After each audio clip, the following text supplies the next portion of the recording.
ಅದೇ sir, commission ಏನಾಗಿದೆ ಅಂದರೆ ನಾವೇನು ಪ್ರೂವ್ ಮಾಡೋಕ್ಕಾಗುತ್ತಾ?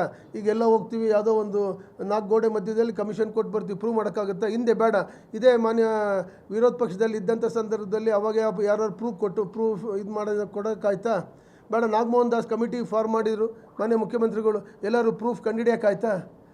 ಎಲ್ಲರೂ ತಾವು ಯೋಚನೆ ಮಾಡಿ, ನೀವೆಲ್ಲ ಪ್ರಬುದ್ಧಮಾನಕ್ಕಿದ್ದೀರಾ, ನೀವೆಲ್ಲ ಇಂಟೆಲೆಕ್ಚುಯಲ್ಸು, ಎಲ್ಲರೂ ಲಂಚಕ್ಕೆ ಪ್ರೂವ್ ಮಾಡೋಕ್ಕಾಗುತ್ತಾ?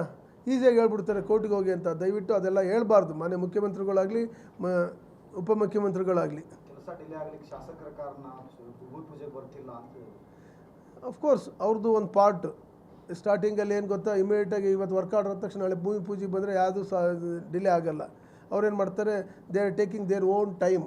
ಅವ್ರಿಗೆ ಯಾವಾಗ ಇಷ್ಟ ಬರುತ್ತೋ ಅವತ್ತು ಭೂಮಿ ಪೂಜೆ ಮಾಡ್ತಾರೆ. ಭೂಮಿ ಪೂಜೆ ಅನ್ನೋದು ಮ್ಯಾಂಡೇಟ್ರಿ ಅಲ್ಲ, ಅವ್ರು ನಾವು ಮಾಡಿರ್ತಕ್ಕಂಥ ಒಂದು ಕಲ್ಪನೆ.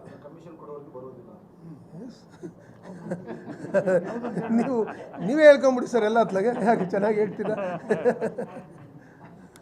Thank you sir, thank you very much.